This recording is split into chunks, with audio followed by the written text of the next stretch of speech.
had been listening closely moments before leaving. A plastic cup lay on its side next to a torn page from a pocket notebook. The page mentioned a distant pulsing sound that seemed to circle the campsite every hour. It also described a pattern that felt too steady to be natural wind through the branches. The writer noted that the pulses came in groups of 5 with a long pause after each set. For investigators, this matched the rhythm captured in the dispatcher recordings. Kalen radioed the office and asked whether any search notices had been filed for missing hikers. The office replied that no one had made any formal reports in recent days. He mentioned the pattern described in the notebook, and the dispatcher paused before, saying that the background tone in the calls also repeated in sets of 5. That confirmation changed the tone of his search. He decided to follow the faint footpath leading toward the reservoir where old service sheds once stood. According to archived land use files, the sheds stored equipment decades earlier, though most were dismantled after a flood damaged the road leading to them in the late 1980s. Only one partial frame remained near the waterline. As he approached the shed, he heard the same pulsing pattern drifting across the trees. Each pulse carried a hollow ring, followed by a soft, fading echo that sounded almost metallic. Engineers later suggested the noise could have been produced by a loose buoy chain hitting a submerged metal bracket as the water level rose and fell under shifting wind. The door of the shed was half open. Inside, he found another tent footprint pressed into the dirt, along with scattered cans and a small portable stove. A bright orange hiking pack sat against a beam with straps still buckled. According to later interviews, this pack belonged to a group who had passed the station 2 days earlier, though they were eventually found safe in another county after leaving early to avoid the cold front. The surprising detail came from a small recording device attached to the front pocket of the pack.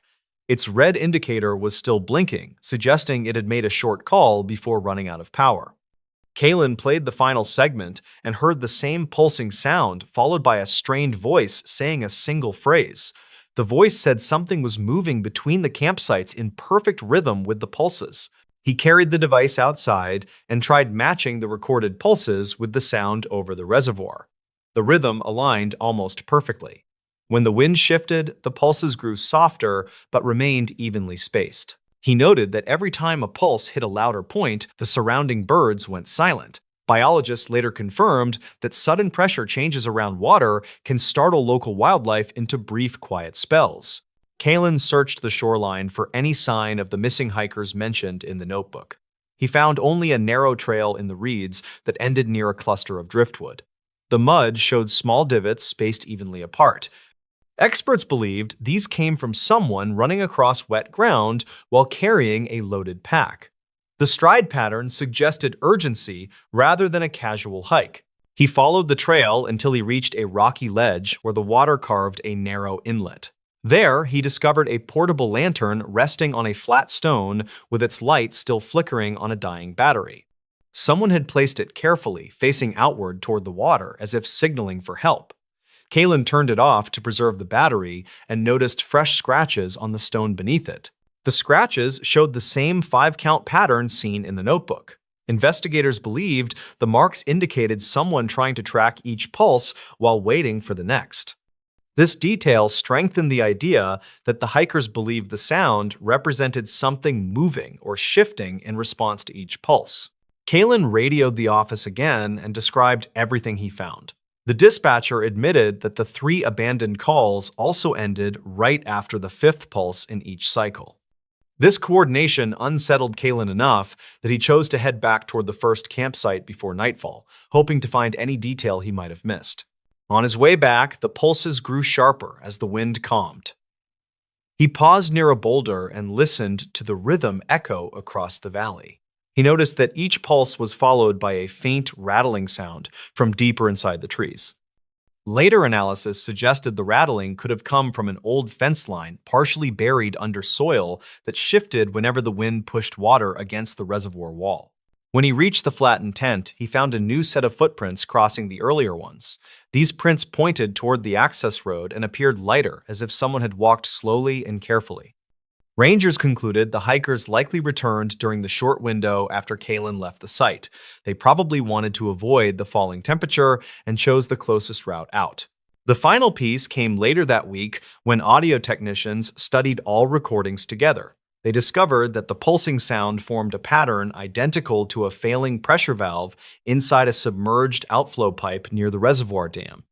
When water levels reached a certain point, the valve played a repeating tone that carried through the valley during temperature drops. The hikers likely misinterpreted the sound during the foggy evening when echoes can distort direction. Their calls ended abruptly because their devices struggled to keep signal strength in that valley. They also left the campsites quickly when the shifting pressure caused branches and loose metal to rattle in sync with the pulses. Kalen filed the full report and recommended additional signage near the reservoir trail, explaining that strange echoes may occur when water levels change suddenly. He also noted that no evidence suggested anyone was harmed or pursued by anything unusual during the events. In the years after the incident, the abandoned campsite calls became a quiet lesson for new rangers. They learned that patterns in remote places often come from the land itself, rather than from anything hidden within it. The recordings remain stored in the office as a reminder that fear can grow quickly when sounds repeat with perfect rhythm in a dark and unfamiliar forest. This forgotten photo wasn't meant for you. Reports about this photo surfaced after a retired volunteer mailed a small envelope to a regional archive during late summer. The image inside showed a dim roadside meadow with a shadowed figure standing near a broken fence. The envelope also held a note claiming the scene connected to an incident that never reached public attention. Lennox Har was 29 and worked as a field assistant for a small environmental survey group based near a rural valley. He spent most days collecting soil samples or checking wildlife cameras scattered across old service roads. His simple plan that afternoon involved retrieving a damaged camera before an incoming storm reached the ridge. He drove a narrow gravel route often used by hunters who needed quiet access to deeper trails. The air felt still and heavy as clouds pushed over the hills with slow, deliberate motion. He parked near a worn pullout because the last recorded coordinates for the broken camera placed it 200 yards beyond that point. The incident started when he found the camera half buried under fallen branches near a shallow ditch. A cracked lens cover suggested it had been struck by debris during a recent wind event. He removed the memory card and placed the camera in his pack because he planned to review the footage later at their office. Lennox began walking back toward his truck when he noticed a second trail of disturbed leaves leading into a small clearing. The path looked narrow and oddly straight, which conflicted with the random patterns that wind usually created. He followed it slowly since local rangers often mentioned that survey work required careful documentation of unexpected environmental changes. The trail ended at a clearing containing a collapsed metal sign hidden under vines and scattered bark. The faded letters once indicated a temporary rest area built during 1996 for road crews resurfacing the nearby highway. That rest stop had been dismantled after funding cuts left only foundations and broken fencing behind. His first complication appeared when he saw an old disposable camera lying beside the collapsed sign. It rested on a patch of dry grass that showed no prints or debris around it. The casing looked weathered, but the film compartment remained intact, which felt unusual for an item exposed to harsh seasons. He picked it up and lightly shook it, which produced a faint rattle suggesting partial film still inside. He placed it in his pack because their office kept an outdated film reader for educational projects. He planned to examine it later and mark its location in the survey log to maintain proper documentation. The second complication appeared as he prepared to leave the clearing. A soft, cracking sound rose from deeper inside the trees as if someone stepped on brittle branches.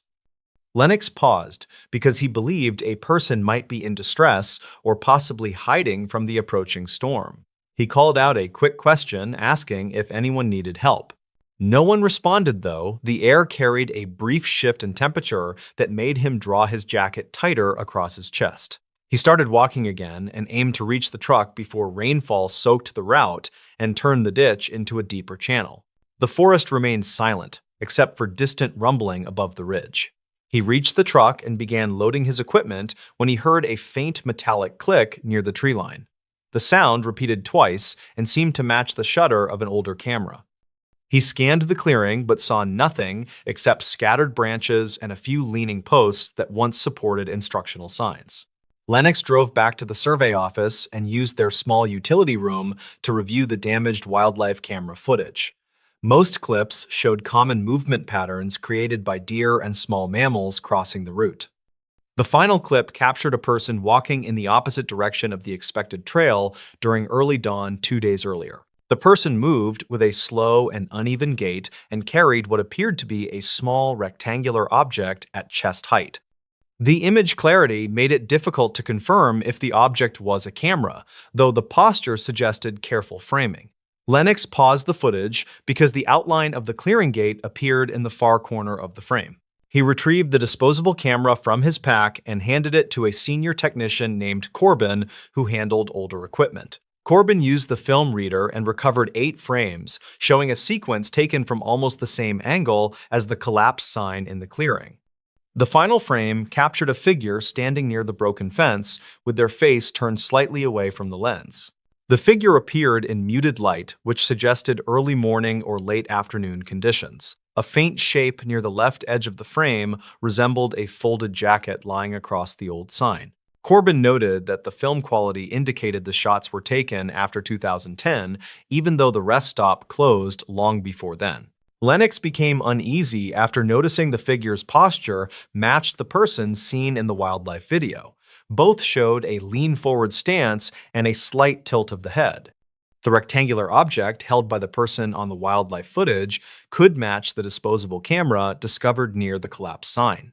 He contacted a retired ranger named Talwin, who previously assisted the survey group with map corrections.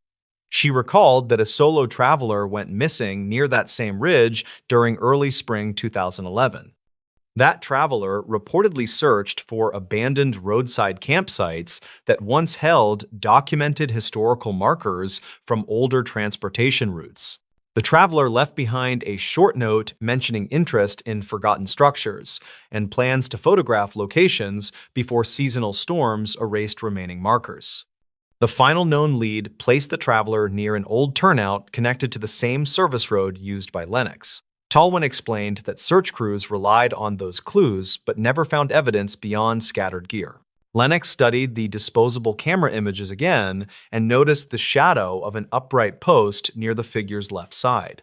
The wildlife footage revealed that same post leaning at a matching angle in the clearing. This connection implied the person in the photos stood exactly where Lennox found the camera during his late afternoon survey. The twist emerged when Corbin revealed a final partial strip from the processed film. The strip contained one fragmented image that captured the clearing from a vantage point behind the broken fence. The perspective showed the photographer standing near the metal sign with their back turned toward the viewer. The photographer wore the same jacket seen on the ground in the earlier frame. Lennox returned to the site 2 days later because he wanted to compare the angles with the remaining markers. The ground around the collapsed sign showed faint indentations consistent with footprints older than a week but newer than a full season.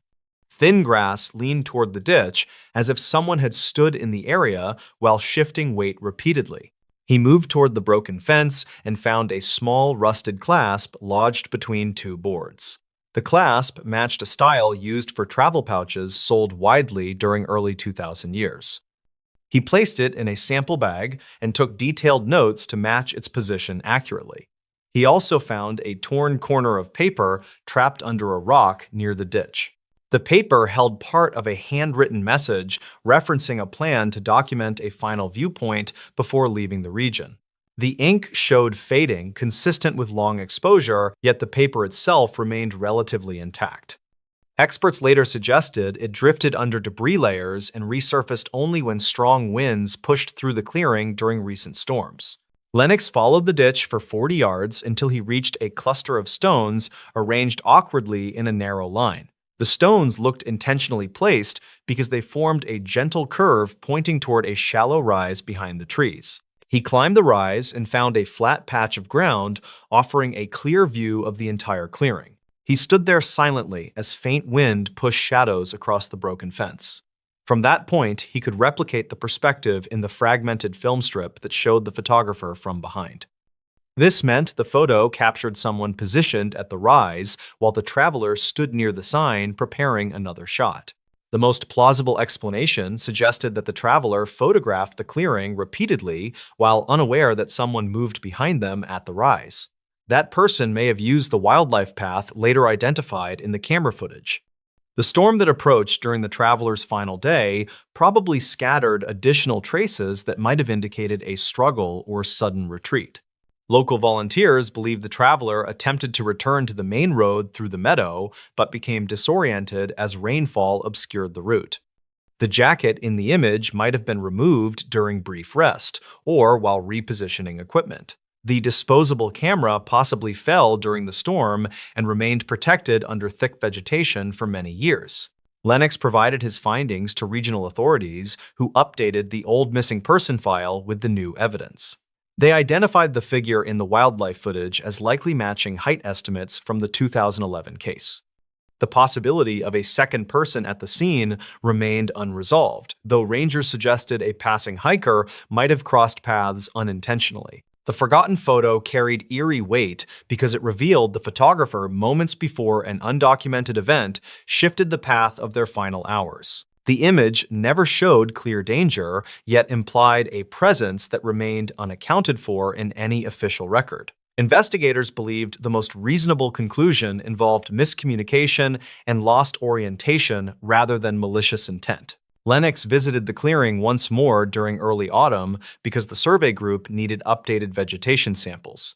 He said the place felt calmer, yet still held a quiet sense of unfinished memory.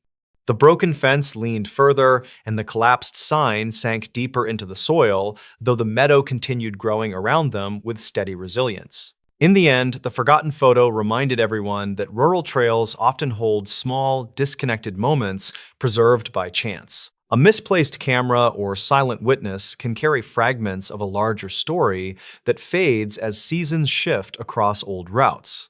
The truth behind the traveler's final steps may never be fully known, though the evidence now fits a clearer pattern that respects both logic and the limits of memory. A night guard who returned after vanishing years ago. In archived reports kept by a regional security contractor, supervisors noted an unusual case involving a night guard who vanished during one shift. Those same archived notes later recorded his unexpected return many years after that first unexplained disappearance. The story centers on Marlon Givens, a 38-year-old security guard working occasional contracts in a sparse industrial district outside a small desert town. He had taken a temporary assignment at a storage yard that kept older medical equipment and assorted surplus materials locked behind tall fences. He expected a quiet night and hoped to finish the shift without trouble. He planned to log routine patrols, drink his thermos coffee, then head home before sunrise. The incident began when he noticed a flicker of light near a row of rusted supply sheds about an hour after midnight. He thought it might be a loose fixture triggered by the wind, although the air felt still inside the yard. He walked toward the sheds with a steady pace while radioing dispatch to confirm no technicians were scheduled to visit overnight. The flicker repeated, and Marlon heard a sharp tapping sound echo through the quiet yard. He paused near the first shed and pressed his hand against the metal door, which felt strangely warm against the cool desert air. He reported hearing faint movement inside, which made no sense because the contents were supposed to be packed and sealed for months. According to later witness summaries, the yard manager arrived early next morning and found Marlon's patrol notes abandoned on a bench near the chain link gate. His radio lay beside the notebook with the transmit button jammed downward. There were no clear footprints leading out of the yard, only one faint trail that ended near the same shed Marlon had investigated hours earlier. Authorities searched the grounds for several days using dogs and volunteers drawn from nearby businesses. Archived dispatch recordings captured Marlon's final transmission. He said the shed door felt unlocked even though he remembered spinning the latch earlier. He said something inside the shed kept tapping on the metal wall as if following his movements from the outside. Investigators later reviewed the door hardware and found no sign of forced entry or tampering. Marlon's family filed missing person reports and continued pressing for updates during the following years. Every lead turned uncertain once investigators checked physical evidence. A traveler claimed he had seen someone resembling Marlin near a border town in 2008, but the description stayed vague. Another tip in 2012 involved security camera footage from a bus station where a man with a similar build boarded a westbound route. The man kept his face turned from the camera, and analysts could not confirm the match. 17 years passed before anything changed. A new manager for the same storage yard took over operations and hired a small crew to clear dust and replace older inventory tags. One crew member, named Tessa Brigham, found a narrow maintenance corridor behind a row of stacked machinery crates. The corridor had once been used for wiring checks, although updated systems had made it unnecessary. The entrance had been partially covered by a sliding panel warped from heat and age. Tessa called the manager because she saw a folded jacket tucked against the back wall. Inside the jacket pocket, she found an employee ID card bearing Marlin's name and an outdated photo. The fabric looked almost pristine, which surprised her because the corridor showed signs of long-term neglect. Dust clung to exposed wires, and small fragments of insulation lay scattered across the floor. The jacket seemed placed recently rather than left untouched for years. The manager contacted local authorities who reviewed historical records from the yard. They measured the space and documented the temperature difference inside the narrow corridor compared with the surrounding building. The air felt noticeably cooler inside the corridor, even though the desert heat pressed heavily against the outer walls. Investigators found no living space or hidden compartment, only a cramped passage that appeared unused since before Marlin vanished. 2 weeks after the jacket discovery, a driver passing the front entrance claimed she saw a figure limping along the outer fence line just after sunset. She described a tall man wearing a faded uniform shirt with an older-style security patch stitched onto the sleeve. She slowed her car and watched the figure stop at the gate, then turned sharply toward the side road before disappearing behind a cluster of abandoned trailers. Deputies searched that area before finding fresh footprints beside a short length of broken fence. The prints matched the approximate boot size listed on Marlin's original employment form. A pair of partial handprints smudged the dusty trailer door, yet the angle suggested someone had steadied themselves carefully instead of forcing the door. 3 nights later, a clerk at a gas station about 2 miles away reported a strange encounter with someone she believed might be Marlin. She said the man stepped inside wearing a sun-bleached jacket and carrying a small spiral notebook. His face appeared drawn and tired, and he avoided eye contact except when asking quietly if the station still hired overnight help. The clerk stepped away briefly to notify her supervisor, then returned to find the man gone. Security video confirmed the visit, but provided only a grainy view of the figure as he exited the building. Investigators pieced together a timeline using those sightings, although several points conflicted with environmental data. A thermal camera mounted on the yard perimeter recorded a single figure approaching the sheds 4 hours before the gas station visit. The stride length matched the figure seen by the driver earlier that week. That meant someone moved between the fenced property and the nearby road multiple times within the same night, yet no patrol officers saw anyone on routine checks. Authorities distributed updated informational sheets to local hospitals and shelters. Staff at a small emergency clinic contacted them 2 days later. A man had walked in during a quiet afternoon, asking to speak privately with whoever handled security matters. He said his name was Marlin Givens and that he wanted to return something he had taken from his old job. He reached inside his jacket and placed a folded patrol log on the counter, then asked if he could sit near the entrance because noise bothered him. Clinic workers described his voice as strained and uneven. He told them he remembered stepping into the shed and hearing someone whisper behind him, even though he saw no one there. He said the light inside the shed turned blindingly white and everything around him felt hollow, like the air had drained out of the room. He insisted he had not run away or abandoned his post. He claimed he simply walked back toward the exit and found the yard empty when he emerged. A responding deputy said Marlin seemed confused about the year, although he recognized the town name and his original employer. His clothing showed little wear despite his long absence. The notebook he carried had several pages filled with odd time entries that did not match any known calendar format. Each entry tracked moments by counting shadow movements or changes in distant sounds rather than standard clock hours. When investigators asked where he had been, Marlin paused for a long moment, then said he had walked along the sheds until the ground changed. He said it felt like he crossed through a place built from repeating patterns of metal and dust. He claimed he followed a path that returned him to the yard entrance where he saw new padlocks on the gate. He appeared genuinely unaware that many years had passed since he first vanished.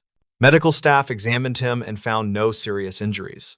His vital signs remained steady, yet his body temperature ran slightly cooler than expected for someone standing in a warm environment.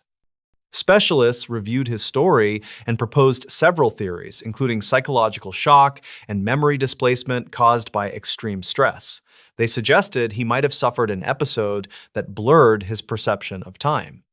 They could not explain why his clothing showed minimal aging or why his ID card looked recently cleaned.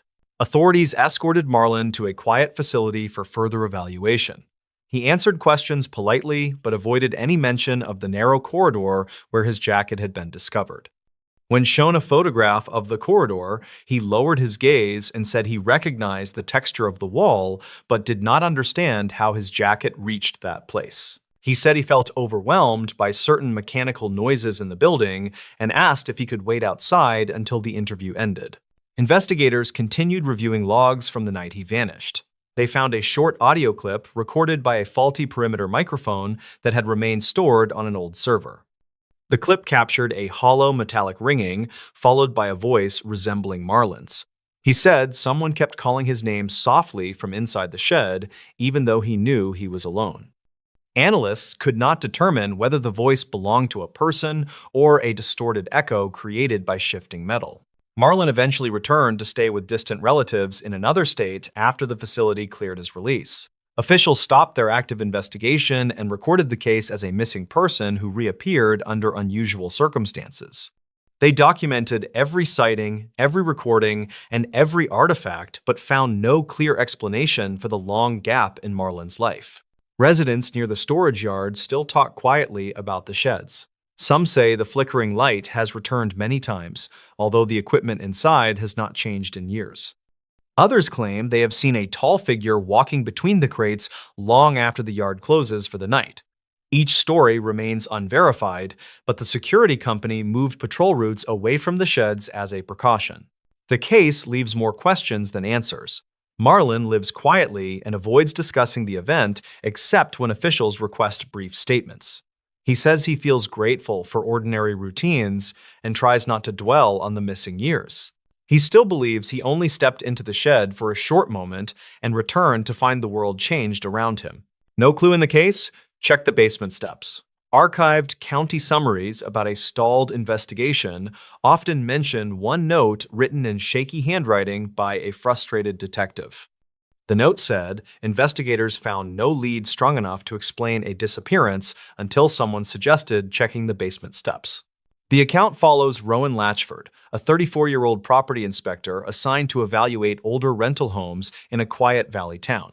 Rowan spent that week finishing reports for a company that kept tight schedules, and he hoped the final inspection would be quick. The house sat on a narrow road lined with cottonwoods, and he expected nothing unusual inside the small structure beyond routine wear and dust events. Trouble began when he entered the house near midday and noticed an open binder on the kitchen counter. The binder belonged to the previous tenant, according to later interviews, and held receipts mixed with scattered pages of personal notes. Rowan reached for the binder and heard a faint scrape from somewhere under the floor. He thought it might be a loose pipe, although the sound repeated with a steady pattern that did not resemble typical settling noises. He walked through the living room and found a trap door leading to a basement lit by a single bulb. He descended halfway before stopping because the air felt colder than expected in a dry climate. According to the official interview he filed that afternoon, Rowan stepped onto the second wooden stair and felt a gentle vibration run through the structure. He called out to check whether anyone stayed below. Investigators later confirmed the basement held only boxes, an old dryer, and a short tool bench. Yet Rowan insisted he heard someone move through the darkness as if sliding an object across concrete. He backed away carefully and climbed to the kitchen where he took several photos for his report. While doing so, he noticed a narrow gap beside the fridge that revealed part of the basement wall. The gap looked new, almost as if someone had cut into the plaster recently. That evening, Rowan delivered his standard paperwork to the office, and the supervisor added the file to a growing set of documents about the property. 3 people had rented the house during the decade before Rowan visited, and each left after short stays. One renter never picked up her final deposit refund. Records noted she vanished during late summer of 2007 after calling a friend about strange noises under the floor. A local deputy remembered limited details about that older case because the missing renter left few personal items. The deputy said they searched the basement carefully and found nothing suspicious beyond the older wiring and a slight draft behind the tool bench. According to dispatch logs, no further action was taken and the case grew cold within months. After Rowan mentioned the vibration on the second stair, the supervisor contacted county officials to reassess the house. A small team visited the property during a cool morning and measured floor temperatures. They found the steps leading into the basement remained colder than the surrounding air by several degrees. They traced the draft to a narrow channel in the wall, although they struggled to find an accessible entry point. A specialist reviewing older structural plans discovered an unusual mark in the blueprint for the original foundation. The mark indicated a void that did not match the visible basement layout. The team returned to the house and placed a sensor near the second stair. The device recorded faint rhythmic impacts similar to tapping on hollow material. The pattern repeated at irregular intervals and grew louder when weight pressed on the step above. A neighbor living across the road reported that the house had a strange reputation long before Rowan's visit. She claimed she often heard soft metallic knocks coming from its open windows at night. She also recalled seeing a tenant in 2011 leave the house carrying a heavy bag while glancing repeatedly toward the basement door. He drove away before anyone spoke with him again. Investigators reviewed audio clips captured by the sensor. One clip contained a muffled voice that sounded like a whisper rising through the floor. The words stayed unclear, yet the tone suggested someone calling for assistance. They compared the voice with emergency calls from 2007 made by the renter who disappeared. Some vowel shapes matched, although experts could not guarantee a perfect link. Authorities returned to the house for a deeper inspection. They removed the boards covering the second stair and found a thin metal sheet fixed between the wood planks. Someone had cut a small notch along the sheet edge, which connected to the narrow channel inside the wall. A slight draft rose through the notch as if air flowed from a lower space that had not been mapped. They shifted equipment and followed the channel downward with a fiber camera. The footage showed a cramped void between concrete barriers filled with tangled wires, scraps of fabric, and a scattering of small objects. One object looked like a bracelet that matched a description listed in the old missing person report. Investigators enlarged the image and confirmed its distinctive pattern from archived photos provided by the renter's family. Workers pried open a section of the wall and expanded the narrow channel enough for entry. They climbed inside and found a small step cut into the concrete, leading deeper than expected. The air remained chilly even though the day felt warm outside. The step descended into a pocket shaped like an unfinished room. At the center, they discovered a collapsed wooden frame and 2 crates holding personal items, including a journal. The journal dated back to 1999 and belonged to an earlier tenant who left the property without notice. The entries grew increasingly erratic and described nightly tapping under the stairs. He wrote that the sound followed him through the house as if tracing his footsteps. His final entry stated he planned to investigate the second stair because he felt certain a cavity existed beneath it. Forensic teams examined the cavity thoroughly and found soil marks that suggested someone had crawled through the space multiple times. They also found clothing fibers matching samples from the tenant who vanished in 2007. However, they found no conclusive physical evidence at the deeper end of the cavity. The space narrowed until only loose dirt filled the final few feet. Rowan learned about the discovery from the supervisor, who praised his attention to detail. He struggled to sleep for several nights after hearing how closely the clues linked to the missing cases. He returned to the property only once during the follow-up inspection and avoided stepping on the stairs. He said the air still felt heavier near the second step, even with investigators present. Officials eventually released updated statements explaining that structural faults created a hidden path that may have trapped someone inside the cavity years earlier. They admitted uncertainty about the full timeline because evidence remained fragmented. They documented every item found in the void and closed access permanently to prevent future incidents. Neighbors continue sharing quiet theories about the lingering sounds. Some claim new tenants reported faint taps during late hours even after the cavity was sealed. Others believe the vibrations were caused by shifting soil and older pipes reacting to temperature changes. None of those theories explain the whispered voice caught on the sensor or the matching bracelet found below the steps. Rowan still works as an inspector and avoids discussing the case with coworkers. He says the lesson stayed simple. When a property offers no obvious clue, it helps to check the places overlooked for decades. He adds that he remembers the cold air rising through the notch in the stair and hopes no one else hears movement in that space again. This coastal church basement is a hidden trap. Investigators who reviewed an old coastal safety report often mention one overlooked line about a basement beneath a small church. The report warned that the basement layout did not match any registered plans, which suggested a hidden space that few locals knew existed.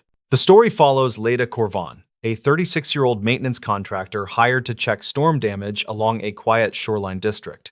She worked for a regional service crew that handled repairs for aging buildings near the harbor, and she arrived expecting a simple survey.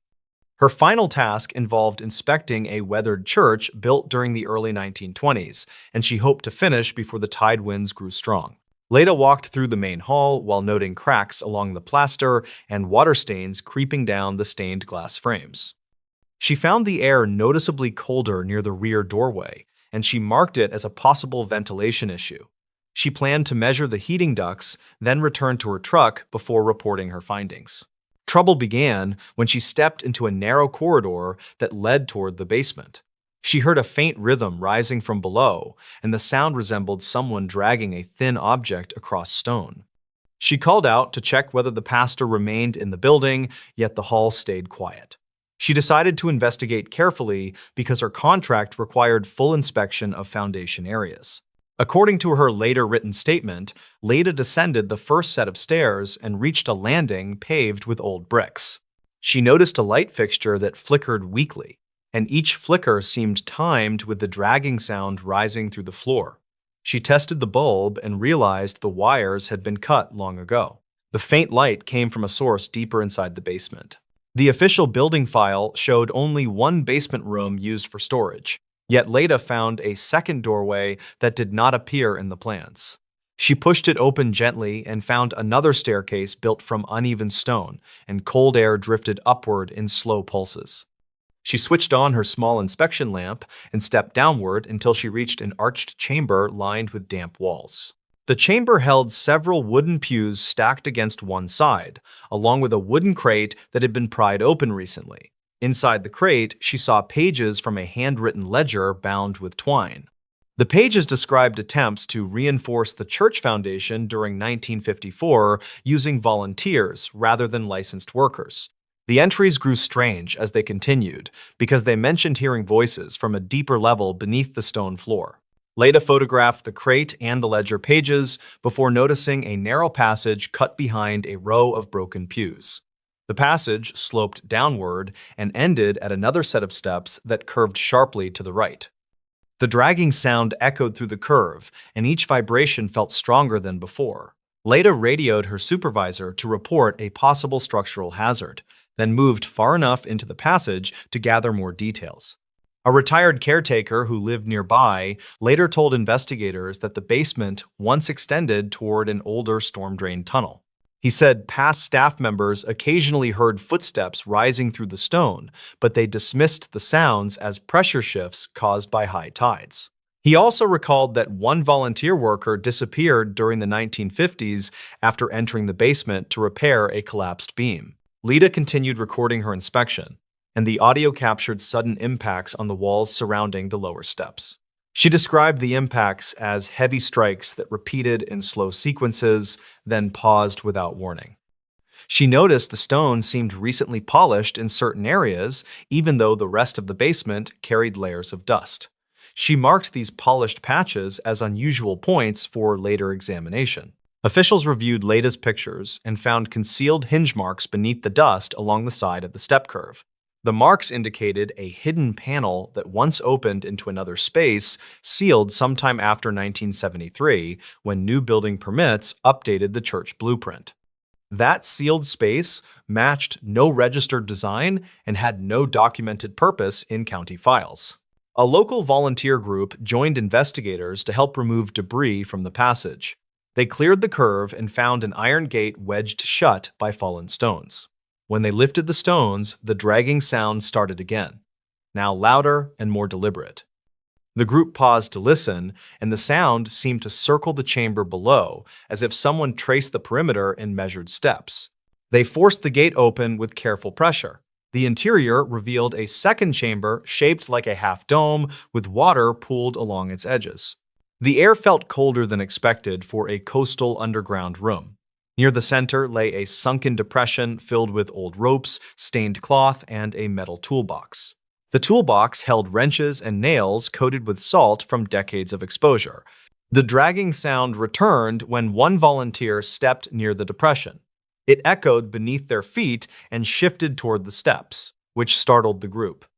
Leda suggested placing a sensor in the depression to track vibrations. The sensor immediately detected movement in a cavity below the chamber floor. The movement followed a steady rhythm similar to someone pacing in a cramped space. Authorities paused the inspection and brought structural engineers to map the cavity. Using ground imaging tools, they identified a hidden rectangular room directly under the depression. The room measured only a few feet tall and had one narrow exit leading into a smaller vertical shaft. Engineers believed the shaft once connected to a storm drain network abandoned during the early 1960s. While examining the depression, a volunteer found a rusted key partially buried under the ropes. The key fit a small lockbox stored inside the church office. The pastor granted permission to open the box, and inside, investigators found several notes written by the same volunteer who vanished in 1954. The notes described hearing someone calling from below the basement stairs during late evenings. The final note warned that the steps felt strange each time he stood on them, as if a hollow space reacted to his weight. The team returned to the chamber and removed a section of stone near the depression. They uncovered the top of the hidden room beneath, and inside, they found fragments of clothing, bits of rope, and a metal tag bearing the vanished worker. What investigators pulled from that lake tunnel? A forgotten service tunnel sat beneath a quiet mountain lake for nearly 40 years, sealed behind rusted grates that no one bothered to maintain. Rangers believed the old structure had collapsed long ago, and most locals barely remembered why it existed in the first place. That changed after a dry summer lowered the waterline and exposed the entrance again. What investigators pulled from that lake tunnel forced them to reopen a case they once treated as little more than a strange disappearance. Maren Halcombe was a 35-year-old trail engineer who specialized in documenting aging infrastructure around lakes and reservoirs. She spent most days hiking between work sites with a heavy pack full of radios and mapping tools. On a warm morning in late August, she drove to Alder Lake, a small body of water known for its calm surface and thick pine ridges. Her assignment was routine: inspect erosion along the northern bank, verify the safety of old retaining walls, then return before dusk. She clocked in at the ranger station, joked with the staff about the heat, and signed out a small aluminum boat to reach the inspection markers. Maren motored out at noon. She radioed a quick message saying she would check the North Cove before continuing toward the deeper water near the dam. Her voice sounded steady and relaxed. A pair of kayakers saw her near the center of the lake an hour later, drifting slowly while writing notes on her clipboard. They waved and she waved back. Nothing looked unusual. When Maren failed to return the boat by late afternoon, rangers launched a search. They found the aluminum boat drifting near the North Cove with the motor idling on low power. Her tools remained inside the hull, and her clipboard lay open with a half-written line about sediment patterns. The lake was calm, and there were no signs of struggle. Divers searched for 2 days but found nothing. The The case stalled until the waterline dropped the following summer. A drought revealed the top edge of a wide concrete arch near the North Cove, about 20 feet from the shoreline. Rangers recognized it from an old blueprint stored in county archives. Decades earlier, engineers had built a service tunnel to move equipment between two sides of the lake during dam construction. When the project ended, the tunnel was sealed. Over time, rising water hid the entrance beneath several feet of lake water. Because Marin had been working near that exact cove, investigators decided to examine the structure. Divers cleared silt from the opening and found the old grate hanging loose from a corroded hinge. Behind it stretched a long tunnel filled with cold, still water. Visibility inside was poor, but divers noticed something unusual about 10 yards in. The tunnel floor was coated in sediment except for a narrow path where the mud had been disturbed recently. When they reached the end of the tunnel, divers surfaced into a pitch-dark chamber once used for equipment storage. The air felt stale but breathable. Flashlights revealed a scattering of rusted tools, collapsed beams, and an old workbench. Near the back wall stood a metal locker on its side. The door hung open, and inside lay a waterproof field pouch containing several items. One was a laminated ID badge belonging to Marin Halcombe. The pouch also held a small audio recorder. Its casing was cracked, and the switch had rusted in place. Technicians dried the device carefully, recovered the microcard, and played its single surviving file. Much of the audio was muffled water damage, but a few sentences remained intact. Marin sounded slightly winded. She mentioned finding an opening along the bank where the water line had dropped. She said she saw light glinting behind the grate and thought someone had left equipment inside by mistake. Her last clear words were that she heard something move deeper in the tunnel, followed by a short metallic scrape. The recording cut out abruptly. Investigators returned to the chamber and examined drag marks along the floor. The marks suggested someone or something had been pulled across the concrete toward a narrow side passage that did not appear on the original blueprints. That passage led to a collapsed section where jagged rebar jutted from broken slabs. In that corner, divers found fragments of a torn work glove identical to the ones Marin had checked out that morning. A deeper search uncovered something else. Hidden beneath a fallen beam was a rolled canvas bundle containing several notebooks wrapped in plastic. The notes belonged to a maintenance worker named Heron Colt, who had vanished from a nearby work camp in the late 1980s. His disappearance had been treated as a likely accident after a storm flooded the area. The notebooks told a different story. Heron wrote that he heard movement in the tunnel long after the construction crews had closed it. He mentioned seeing a lantern glow that vanished the moment he approached. His final entry read that he believed someone had been living inside the access chambers after they were sealed. Locals recalled rumors from that time about a man dismissed from the work camp after several confrontations. Witnesses reported seeing him fishing near the North Cove late at night and wandering into restricted areas.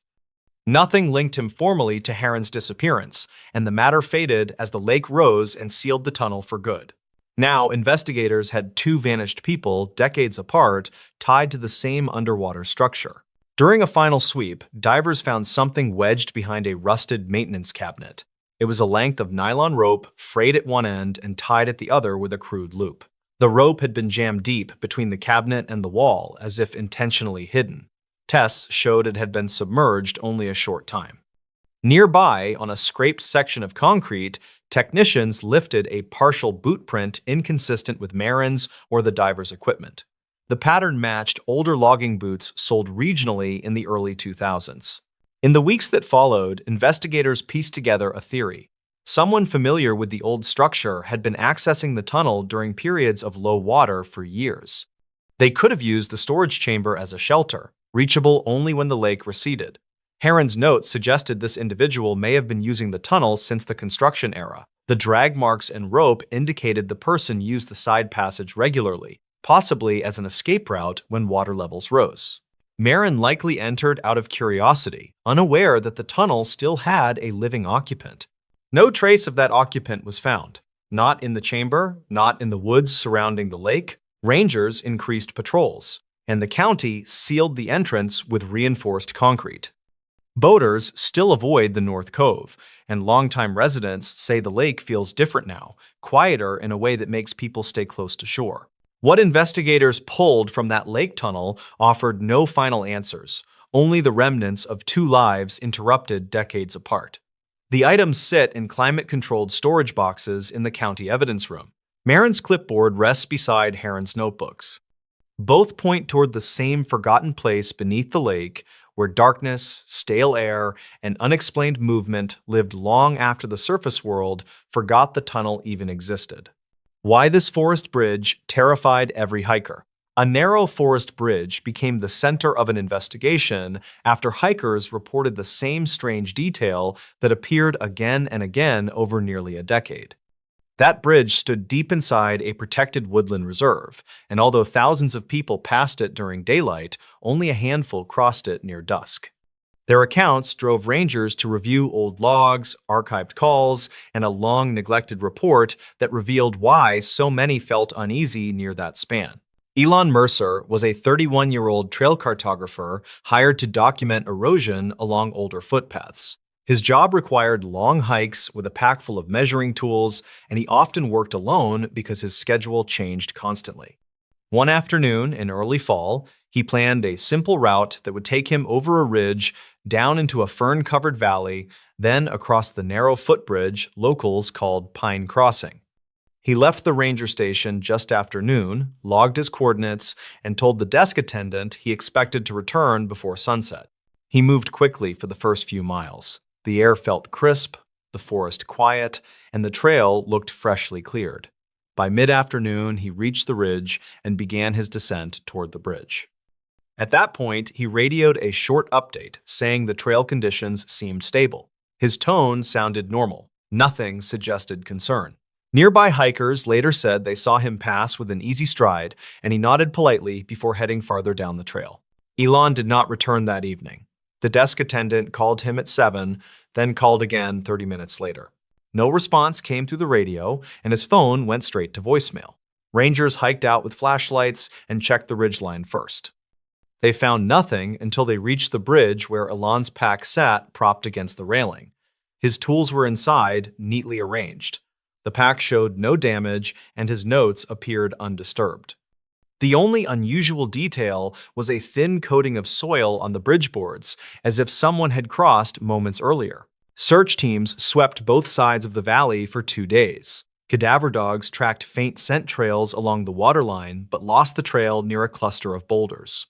Investigators found no sign of struggle and no footprints other than a partial print near the bridge that did not match Elon's boots.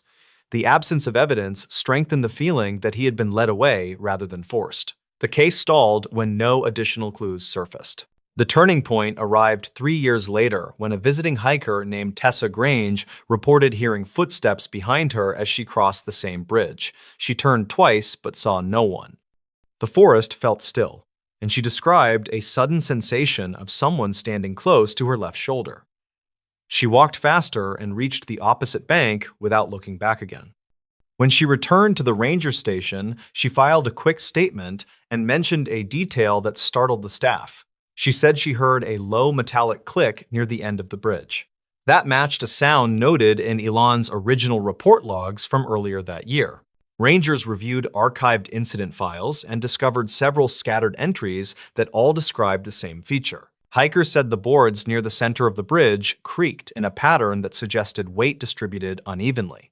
A few noted a shadow that lingered longer than their own. One hiker claimed she heard someone whisper her name even though she had not passed anyone for nearly an hour. None of these reports were strong enough to justify investigation until the pattern became clear. When investigators revisited Pine Crossing, they observed the structure's condition closely. The bridge spanned a narrow ravine with a shallow stream beneath it. Thick moss covered the rocks, and the air carried a mild echo. The railing stood weathered but stable. The boards near the center did creak, but not consistently. What caught their attention were faint tool marks beneath the central platform. These marks suggested someone had removed boards in the past and replaced them imperfectly. The pattern of the marks aligned with someone using the underside of the bridge as a temporary hiding place. Further inspection revealed a narrow ledge accessible from the ravine wall. The ledge sat just wide enough for a person to stand or crouch. Rangers believed someone could reach the underside of the bridge from that spot and climb onto the lower support beams. A worn patch of bark on a nearby tree indicated that someone had grabbed hold repeatedly. Soil samples collected from the underside matched soil from a remote trail spur that did not appear on public maps. That spur led toward an old forestry shed abandoned decades earlier. Investigators hiked to the shed and found a rusted lock on the door. The lock hung broken, and the interior looked dusty yet disturbed. A single lantern sat on a shelf beside a small notebook containing a few pages of rough writing. The notes described frustration about hikers who crossed Pine Crossing after dark. One line read that footsteps carried clearly across the bridge, and that the writer needed the sound to confirm timing. Another line mentioned watching from the ravine ledge and waiting for the right person who moved alone. The writing did not include a name or date, but the paper quality suggested it had been left around the time Elon disappeared. Inside a nearby cabinet, investigators found an older model trail counter.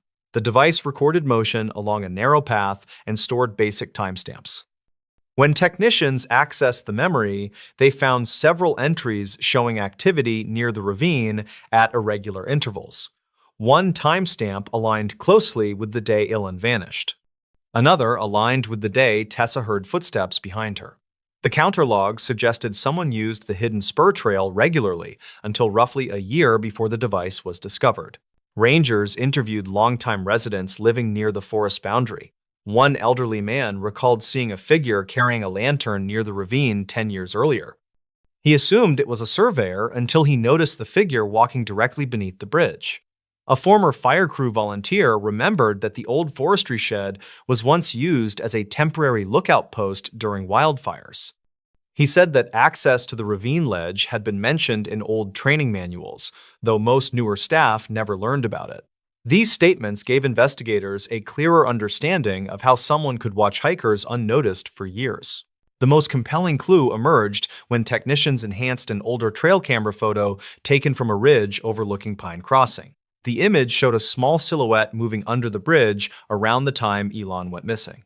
The resolution was poor, but the posture indicated a person climbing up or down the support beams. Investigators compared the outline to images of the ravine ledge and concluded that the silhouette matched the rough height and shape of a human figure navigating the hidden route. Piecing together the evidence, investigators believed someone used the underside of the bridge to observe or intercept hikers who traveled alone near dusk. They theorized that Elon encountered the person while documenting erosion along the ravine wall. His pack being left neatly suggested he placed it down willingly, perhaps because he heard someone call to him from below or behind. The partial footprint near the bridge likely belonged to the person who used the hidden route to approach him. The soil on the boards supported this idea because it matched the path leading to the old shed. The findings did not solve every part of the case, yet they offered the clearest explanation for why Pine Crossing felt unsettling to so many. The idea that someone had waited below the bridge, listening for footsteps and watching silhouettes, was enough to unsettle even experienced hikers. Rangers reinforced the structure shortly after the investigation and sealed access to the ravine ledge. They also closed the old spur trail and removed remaining debris from the forestry shed. Today, Pine Crossing looks like any other narrow forest bridge, though those who know its history still cross it quickly. They say the boards hold echoes from the years when a hidden figure waited beneath them, listening for a single set of footsteps fading into the valley. The forest remains quiet, but every creak of the railing reminds hikers of why the bridge earned its reputation and why investigators still study the case to understand what truly happened on the day Elon Mercer disappeared. The warning hidden in that old dashcam file. A forgotten dashcam file sat on an aging memory card for years before anyone bothered to play it, and the warning recorded in those shaky seconds pushed investigators back toward a case they thought had ended. The file came from a car abandoned in a storage lot behind a rural towing company, and the message inside it raised questions that no one could answer cleanly. Ryland Corbett was a 34-year-old landscape electrician who drove long routes across scattered mountain towns. He kept a careful routine so he could reach each job site before sunrise, and he relied on an old dashcam mounted beneath his rearview mirror to track mileage and protect himself from liability. Ryland preferred quiet roads, and he often took a narrow side highway that ran between pine forest and empty service pullouts. His friends said he liked that road because it gave him time to think without interruption. On a cool night in early autumn, Ryland left a job site later than normal. He told a coworker he planned to drive straight home rather than stay in town. He looked tired but steady, and he mentioned nothing about trouble.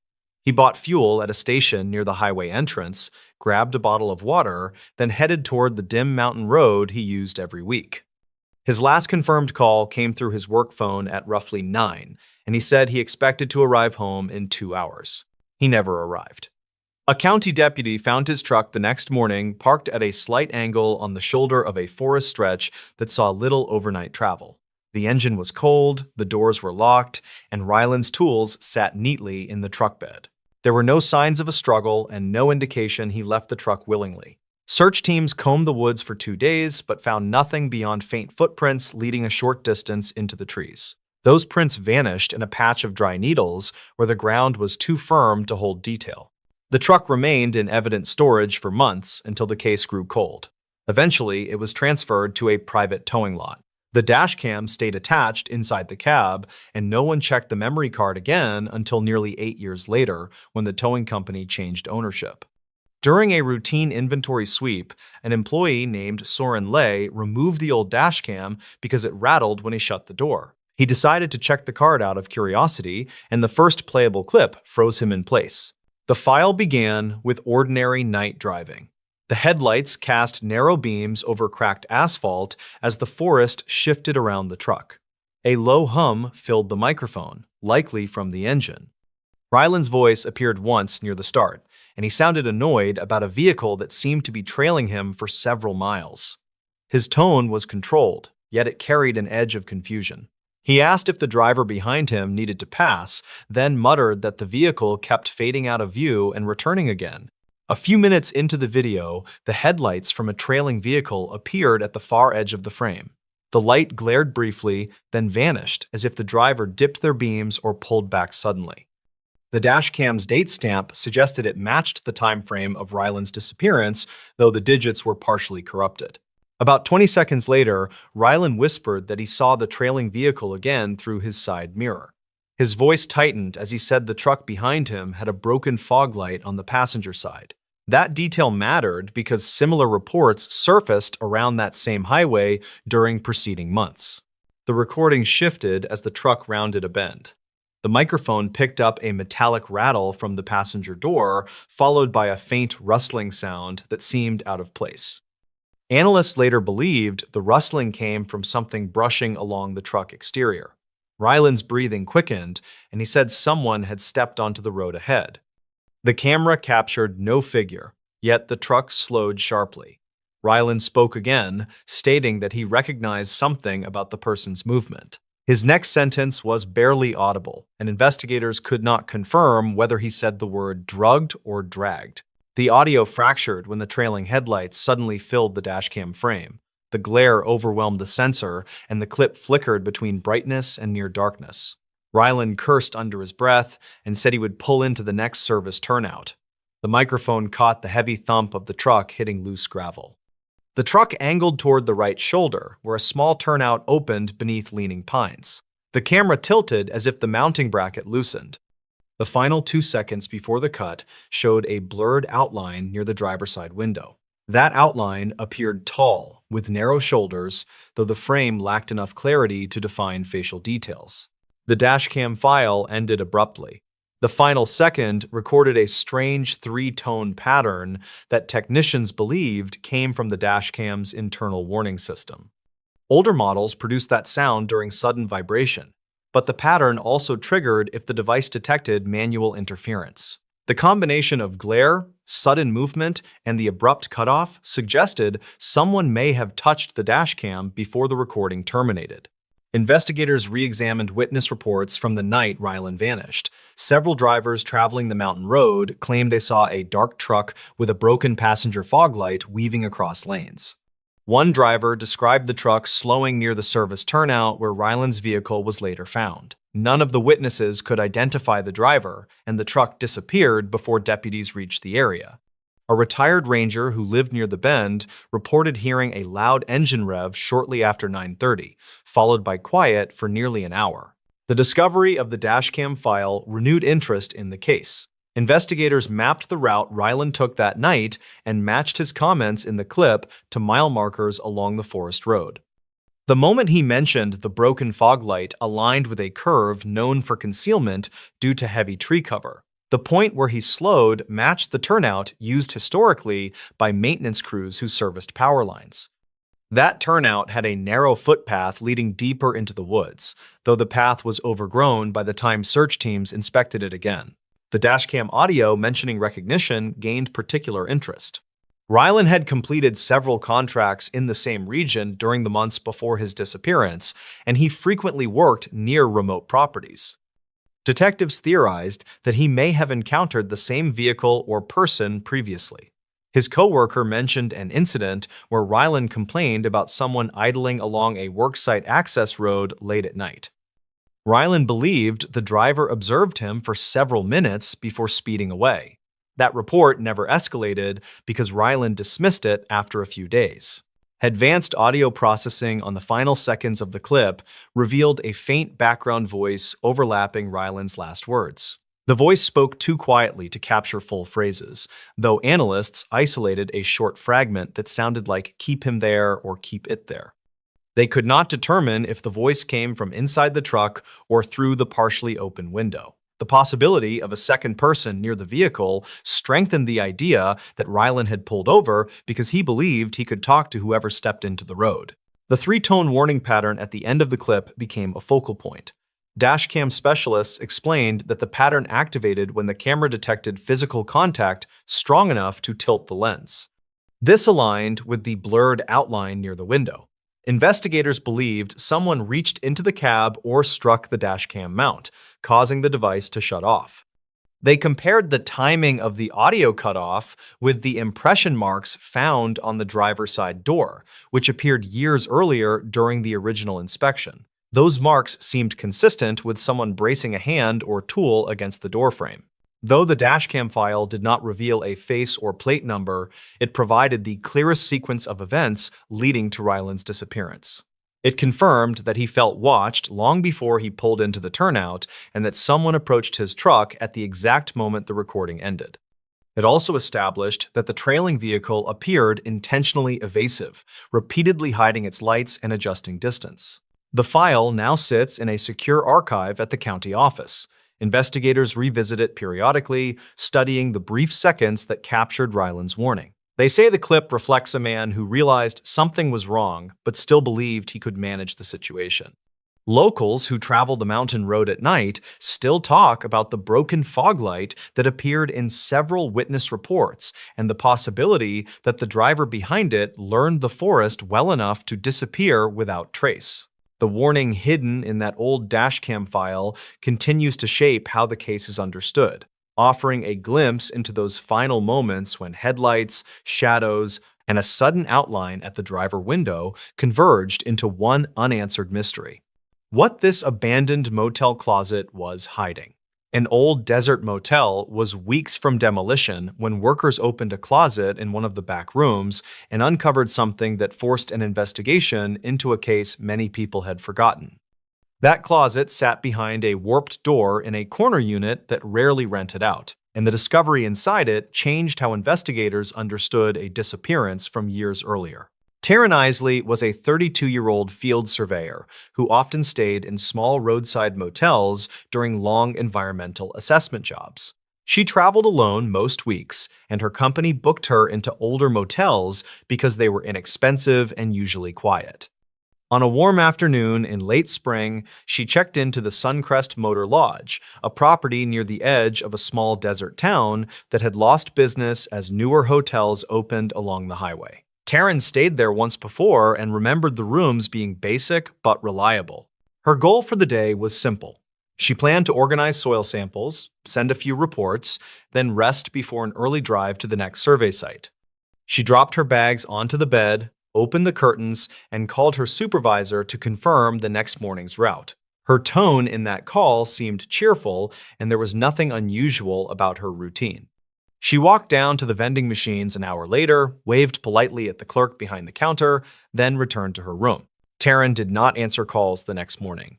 Her supervisor tried repeatedly before contacting the motel. The clerk knocked but received no reply. He used a spare key and found the room undisturbed with her belongings arranged neatly. Her truck was still parked outside. There was no sign of forced entry, and nothing indicated she left willingly. A search team examined the property for 2 days but found no trace of her. The case joined a short list of local disappearances that lacked clear leads. Years passed until the new highway project selected the Suncrest Motor Lodge site for demolition. A renovation crew entered the rooms to remove fixtures, and worker Jolyn Red pulled at a closet door in one of the corner units. The hinges creaked loudly because the door had swollen from years of heat. Dust billowed into the room as the door opened. Inside, Jolyn noticed a thin layer of drywall dust across the floor and something wedged behind a loose panel near the bottom. He pulled the panel outward and revealed a narrow space that ran behind the closet wall. Inside that space lay a folded work jacket, a disposable camera, and a small handheld recorder with a cracked casing. A motel inventory sheet from more than 10 years earlier was tucked beneath the jacket. The items appeared undisturbed, and the motel owner confirmed that the closet had never been repaired or altered during that period.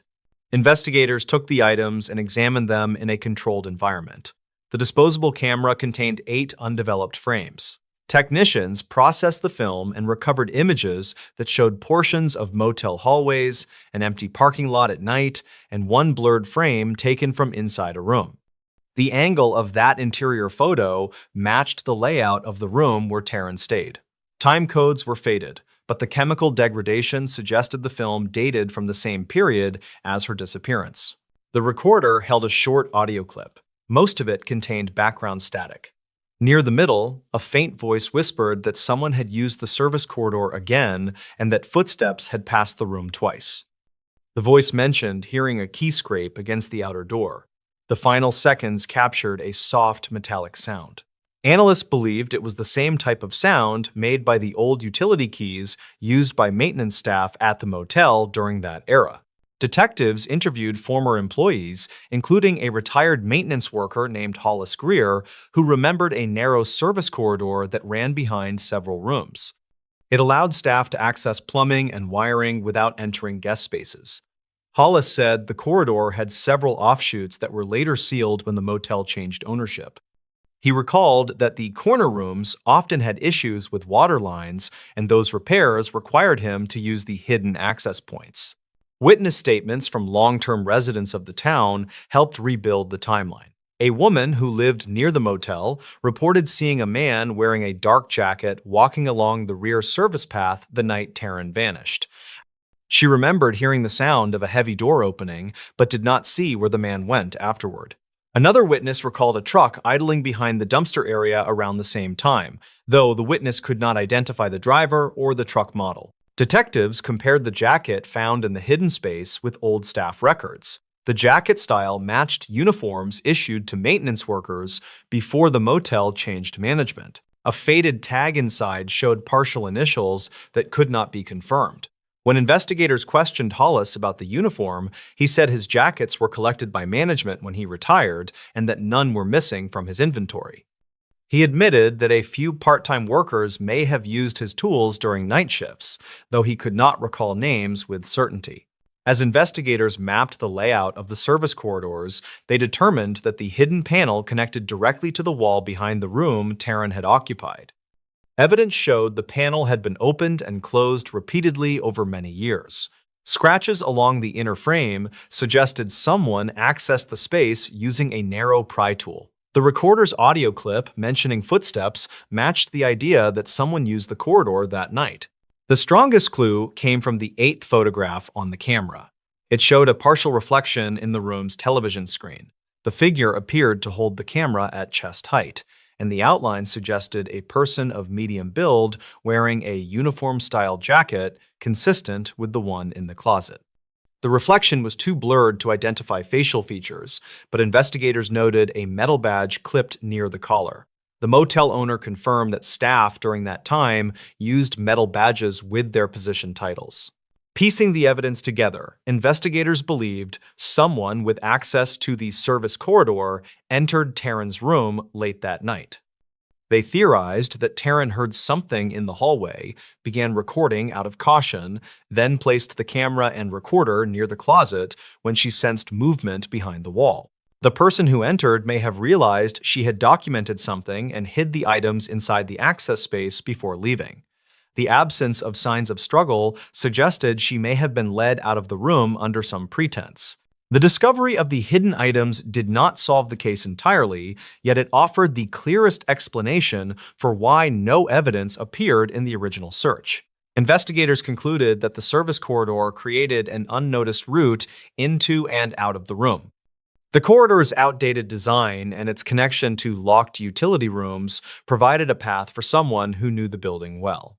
When demolition began weeks later, locals gathered to watch the old motel fall. Many said the building never felt right, especially the corner units that stayed empty for long periods.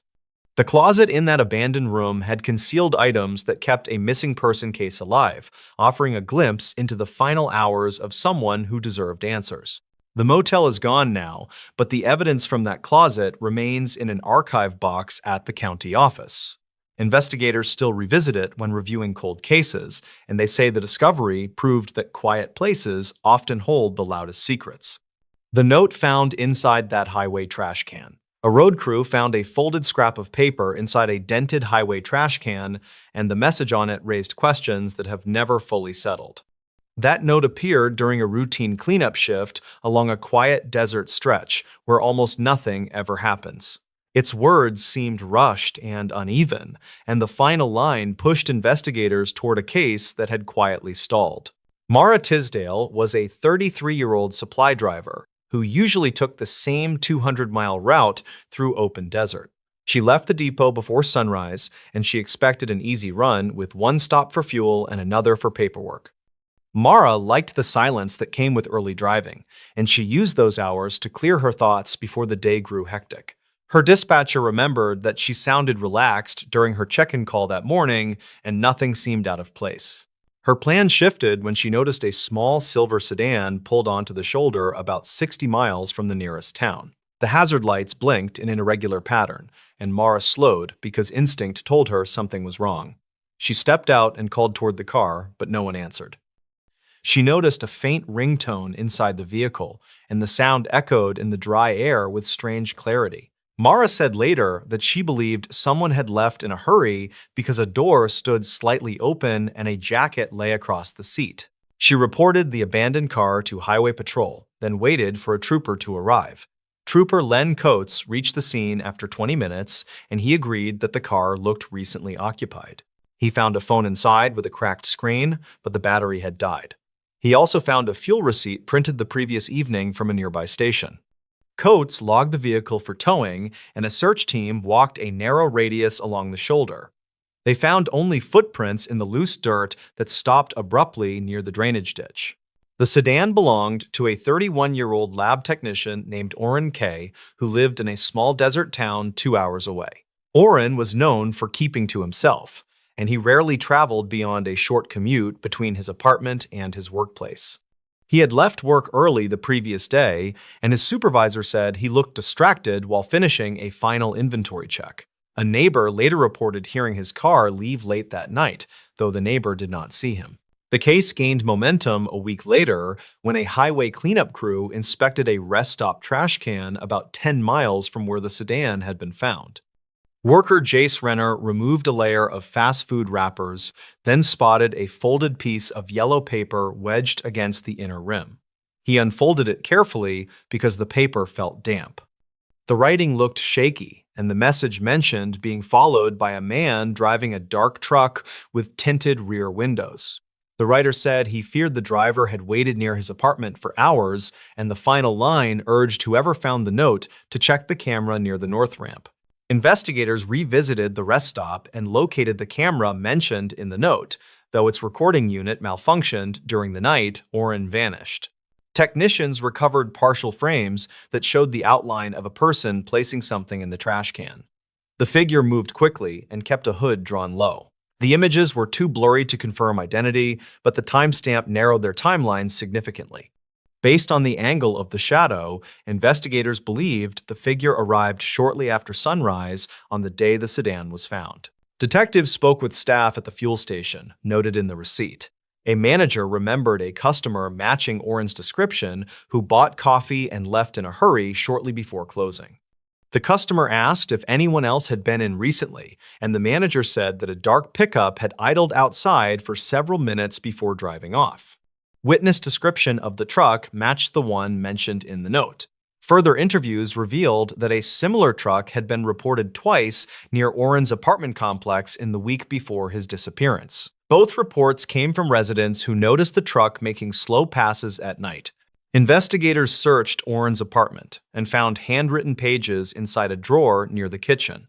They were personal notes that described a growing suspicion of being watched, and some lines referred to a sound outside his window during several late nights. One page described a man who seemed familiar, though Oren could not recall where he had seen him. The writing style on the apartment notes matched the style on the paper from the trash can, based on a comparison by a handwriting consultant. The team traced Oren's final hours through bank activity and cell tower data. His last confirmed message came through a workgroup chat where he said he needed to check something before returning home. His car traveled west out of town around midnight, then stopped briefly near his workplace before heading toward the highway. Investigators believed he suspected someone was following him and attempted to reach a more populated area, but changed direction after seeing the same truck behind him. Evidence suggested he pulled over to gather his thoughts or write the note before deciding to continue toward the rest stop. The biggest breakthrough came when an off-duty firefighter named Rowan Spence recalled seeing a dark truck speed away from the rest stop around the same time the figure appeared on the camera. Rowan had stopped for water during an early morning drive, and he noticed the truck because its rear lights flickered as if a wire was loose. He thought the driver seemed tense. Rowan did not see any other vehicles nearby, and his account aligned with the timeframes established through the partial footage. Despite these leads, the investigation slowed when no clear suspect emerged. Reports about the truck led to several interviews, but no matches. The sedan offered no fingerprints other than Oren's, and the phone provided no additional clues after examination. His coworkers believed he worried too much about security protocols at the lab, though none of them saw signs of paranoia or danger. Investigators theorized that Oren may have recognized someone from a past incident, which triggered genuine fear. They found no record of legal disputes or personal threats, yet the note suggested he felt targeted by someone who knew his routine. The note inside the highway trash can became the central piece of evidence in a case filled with quiet gaps. Its rushed handwriting captured a few minutes of panic from a man who believed he had run out of options. The mention of the camera helped narrow the timeline, though the malfunction kept investigators from confirming the figure's identity. The case remains open, and the note sits inside an archive box with other items from that morning. The highway crew still works that stretch every week, and they sometimes mention the day the note appeared in an ordinary trash can beside an empty rest stop. They say it reminded them that people often leave traces only when fear outruns caution. The story has stayed alive among locals who still watch for a dark truck on the long road between towns, even though no one has seen one in years. The footage found behind that locked service closet, a quiet clip from an old maintenance camera, is the earliest known piece connected to this event, and it shows a locked service closet that should not have held anything unusual. That clip was later used by investigators who tried to understand what happened to a junior technician named Laron Pike, whose shift ended early in late autumn. They found the footage behind that same door after it had been sealed for weeks by building security. Laron Pike was 28 with a steady job as a technician at a mid-rise office block on the edge of a mid-sized city. He handled routine inspections and spent most days checking air units and replacing worn switches. On the day of the incident, he arrived before sunrise, and his plan was simple because he wanted to finish early and meet a friend for dinner. He logged his tasks on a small clipboard, then headed to the lower floors where a string of power flickers had been reported. The first sign that something was shifting came after he checked an electrical panel near the freight hall because he noticed a soft tapping that came from the service corridor behind him. It was not loud, but it was steady enough to make him pause, because the building rarely had any staff in that wing at that hour. He walked toward the hallway and found the locked service closet that should have been empty because it stored old filters and spare metal duct sheets. The tapping stopped the moment he approached the door, and he made a small note about it for later. He moved on with his list and kept checking units across the floor, but the strange pause near that closet lingered in his head. Later that morning, a cleaning worker named Pella Hargreaves reported that she saw a light under that closet door, even though the switch inside had been disconnected earlier that month. Her test was simple because she knocked on the door and the faint light flickered out immediately. She told Lerone when she ran into him near the supply desk, and he wrote down her statement next to his earlier note. The building manager joined them once the reports were passed to the office, and they all went back to the service corridor to check the closet again. The door was still locked, and the manager said no one had a reason to enter it because the master inventory had been moved months earlier. They decided to leave it alone until they finished the primary checks on the power network. Laurent helped with that sweep, and they found no major faults, although a few circuit logs showed brief voltage drops near the same hallway. Investigators later reviewed Laurent's phone notes because he took quick photos of each panel during his shift. They found a single blurred image of the service closet taken in the early afternoon. The reflection in the metal doorframe looked off because it showed a thin line of motion near the bottom corner. It was unclear if that motion came from inside or if someone passed through the corridor at that moment. They checked the corridor camera to confirm, but the camera had been down for 3 days due to a loose wire. The most significant lead emerged after lunch when Laurent told a colleague named Jarrell Penn that he heard something shift inside the closet as he passed through the hall again. Jarrell thought it might be a rodent because that wing often had small gaps behind the old walls. They planned to check it together after finishing a test on a cooling system. That test ended around mid-afternoon, and they returned to the closet with a simple plan to unlock it and take a quick look. According to Jarrell's later statement, there was a faint vibration under their feet when they approached the door. It felt like a small generator starting up in another room, although no system in that wing should have been active at that hour. Laurent unlocked the door and pulled it open, and a rush of cold air slid out like someone had left a window open inside. The room had no windows and no active vents, yet their breath fogged slightly as they stepped forward. Inside, they found a portable monitor on a crate that should not have been there because no one had logged that equipment for months. The monitor was connected to a small camera that had been mounted near a pile of duct sheets. The camera pointed toward a narrow gap in the back wall that looked like an old access hole for cables. The monitor screen flickered with static for a few seconds before showing a short clip that repeated every time the image reset. The clip showed the back wall from the same angle, but it displayed a timestamp from late summer and showed someone stepping into the frame. The person wore a reflective vest and held a hammer. They looked like a contractor, but no clear face was visible because of the angle. The clip ended as soon as the figure leaned toward the gap and seemed to tap twice on the wall. The tap resembled the sound Laurent heard earlier that morning. Investigators later tried to match the uniform to any registered contractors, but no record of that vest color or tool brand matched recent work orders. They traced the monitor's serial number and found it belonged to a batch that had been retired 2 years earlier. The crate also held a folder with printed maintenance sheets that ended mid-page, and the ink looked uneven, like someone had rushed through the printer without letting it warm up. The strangest part involved the temperature logs stored in the main system because they showed a sudden drop in that closet around the time Laren and Jarrell opened the door. The drop lasted less than a minute, but fell far lower than normal for that insulated space.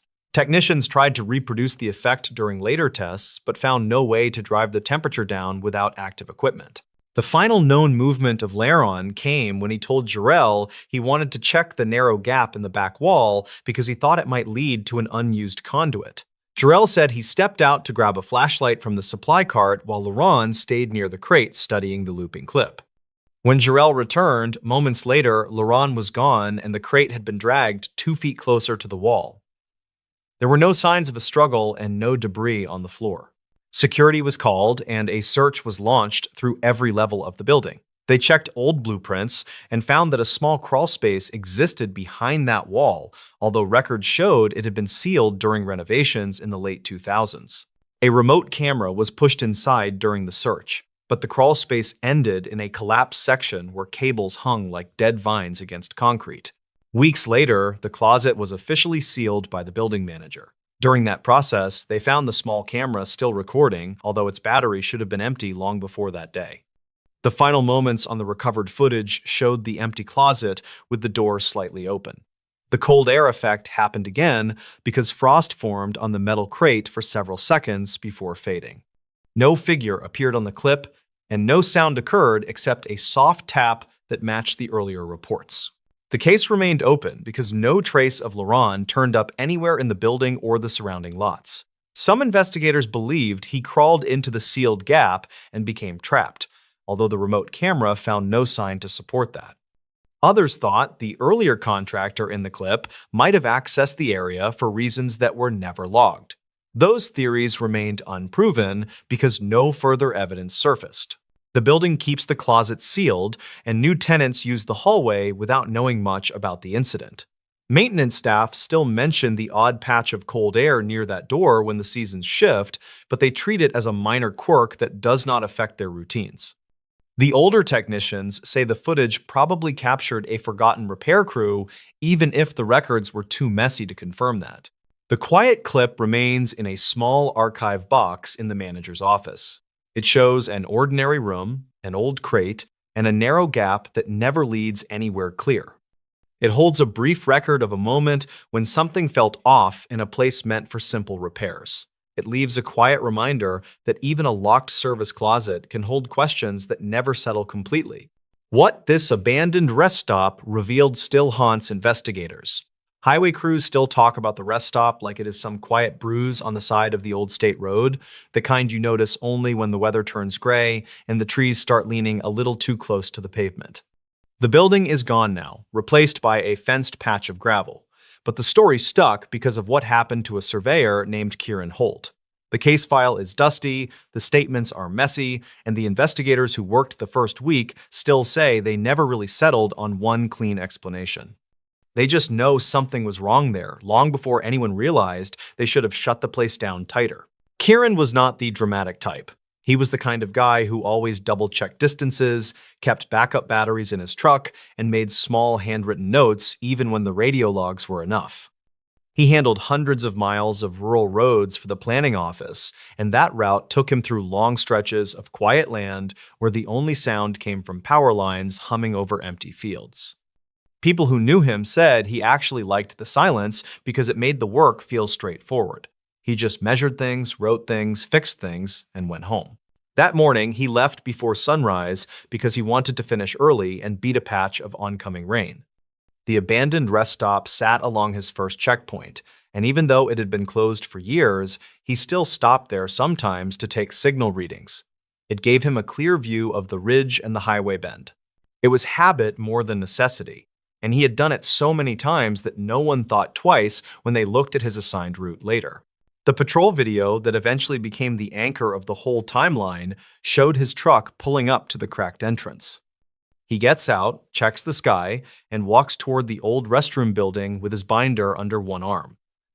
That is the last clear image of him moving normally. Everything after that is fragments. Investigators learned that the first thing that caught his attention was a shoe print, one clear print in a layer of pale dust near the doorway. It had sharp edges, almost fresh. He took a picture of it because that is what he did whenever something looked off. He was not paranoid, just methodical.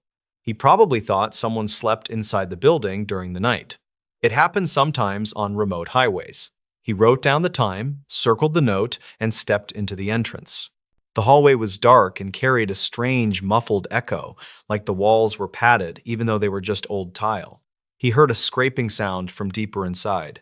Not metal dragging, not an animal. Something steady and slow, like someone shifting their foot across grit. He called out, waited, and heard nothing. The sound stopped like it had been listening. Kieran walked back to his truck to radio the office, but his voice broke apart in static. The dispatcher later told investigators that the call sounded like it was underwater and bouncing through a long metal tube. She heard only fragments: his name, a location code, and something that sounded like movement inside. He tried again, and the signal died. That alone was unusual because that section of highway always had clean coverage. The binder recovered from his truck showed his own version of events. He wrote hallway sound, not wind, and then another line about a broken window at the back of the building. Investigators confirmed the window had been shattered outward. That meant something inside forced its way out, even though the inside had been boarded months earlier. Two highway workers driving through the area about an hour after Kieran arrived reported seeing a person moving inside the hallway. They saw the silhouette through the broken boards on the far window. They assumed it was Kieran and did not stop. Later, they both said the figure walked strangely, almost testing the ground each time it stepped forward. When Kieran failed to check in by midday, patrol deputies were sent to find him. His truck was still idling. The driver door was open. His binder was on the passenger seat with a page ripped halfway down.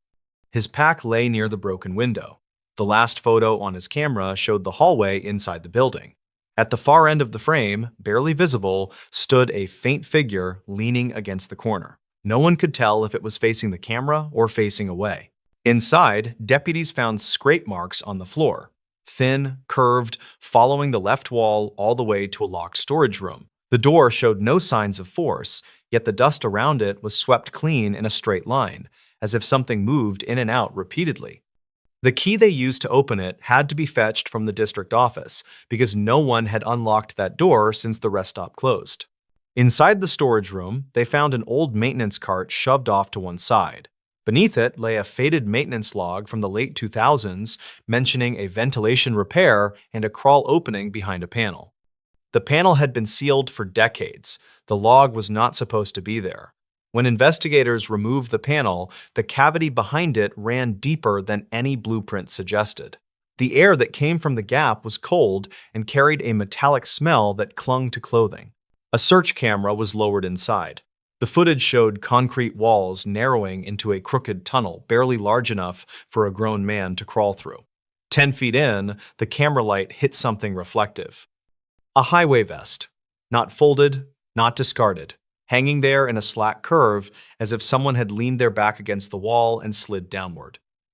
No body, no markings, no drag trails. Just a vest that did not match any active crew assignments. Temperature drops inside the cavity were recorded several times. Each time the camera paused, the air dipped sharply. No external vents, no crosswind, no clear cause. The readings were entered into evidence but never explained. Investigators expanded the search into the forest beyond the rest stop. Dogs were brought in, drones were flown. For 3 days, they found nothing. No footprints, no broken branches, no cloth fibers. Only a small piece of metal near the far tree line, a fragment from a maintenance badge series retired decades earlier. Demolition crews arrived weeks later. They tore down the restroom building section by section. Workers reported strange acoustics in the hallway where Kieran took his final photo. Their tools sounded muted, as if wrapped in thick cloth. When they opened the wall near the crawl cavity, they found only a narrow, empty slot and a single metal hook drilled into the concrete. The hook had no purpose. The record showed no installation request.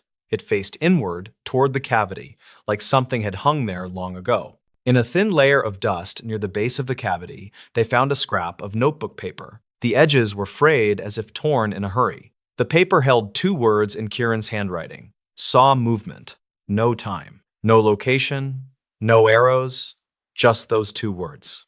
Deputies later said the note bothered them more than anything else. He was careful, organized, and thorough. He always wrote full details. The only reason he would write something that vague was if he did not have time to write anything else. The rest stop was leveled to the foundation. The land was fenced off. The planning office rerouted all field checks away from the area. They said it was because the ground had become unstable, but the people who handled the paperwork knew that was just the clean explanation. Highway Patrol still reports occasional signal dips near the bend, only for a second, only when the morning fog is low. One deputy said he once saw a figure near the fence line in the gray light, standing too still to be a deer and too tall to be anyone from the service crew. When he turned the cruiser around, the figure was gone. The old case file sits in a drawer labeled Holt, Kieran. The binder, the camera, the scrap of paper, the vest, the temperature logs, the patrol video. None of it answers the basic question of where he went. Investigators who worked the early days still say the same thing when the topic comes up during late shifts. Whatever moved inside that building did not walk out through any of the exits. And whatever Kieran saw in that hallway moved first. The final recording from that flooded church basement. Late in the spring of 2012, a volunteer crew pulled a waterlogged recorder from a collapsed basement under an old rural church. Reports spread that the final audio on the device captured the last known moments of a maintenance worker who vanished during a sudden flood. Ronan Hale was 39 and worked as a part-time caretaker for that small church at the edge of a quiet farming town. He spent most days fixing loose boards or clearing brush behind the lot, and he usually kept to himself. On the afternoon this happened, he planned to finish an inventory list before joining his sister for dinner in a nearby township.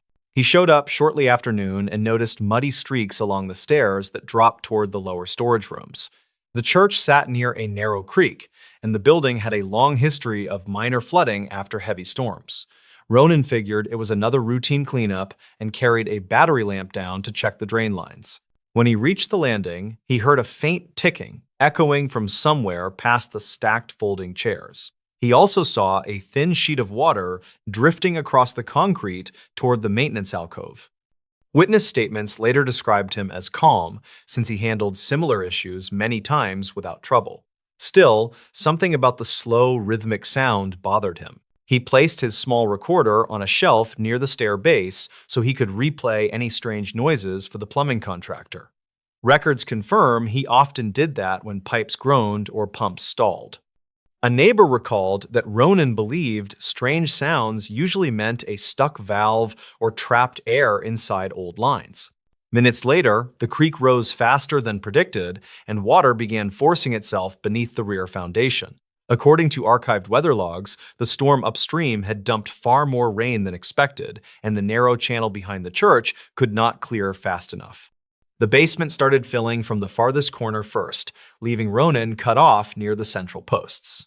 He radioed a brief message to the grounds coordinator saying he needed to move a heavy storage bin away from the drain. Then the signal cut out without further updates. The coordinator attempted several calls, but only heard faint splashing on the other end. Emergency crews were dispatched, but could not enter the building safely until the current slowed. The rescued recorder revealed a clearer timeline. The audio began with Ronan muttering about the strange ticking that seemed louder than before. He walked toward the back alcove where tools were kept, and the lamp clinked lightly each time the cord brushed metal shelves. Investigators later compared the pattern to a leaking valve that steadily hit a rusted pipe, though the source was never fully confirmed. As water rushed in, Ronan tried to move toward the stairs, but slipped when the current swept across the floor. The recorder captured him steadying himself while commenting that the water felt warmer than expected. Experts noted that groundwater sometimes rose through fractured soil pockets, which could hold warmer runoff, so his remark aligned with natural conditions. Midway through the recording, he found a narrow beam of daylight pushing through a cracked board along the far wall. Some locals claimed the area once held a sealed passage to a storage pit used decades earlier. Building records showed an unfinished renovation during the early 1970s that left several sections partially reinforced. Ronan tapped the wall and called out, asking if anyone was upstairs. His voice carried oddly, reducing in clarity whenever the ticking sound surged. The audio suggested that something behind the wall shifted each time the floodwater reached a higher mark. Engineers explained that wooden beams often swell when soaked, creating sharp, popping echoes similar to the ones he described. At the 30-minute mark, he dragged a crate toward the rising water and tried smashing the weak panel to widen the opening. The recorder picked up heavy breaths, scraping wood, and the moment the board gave way, a rush of air shot through with a hollow tone that made investigators replay the segment multiple times.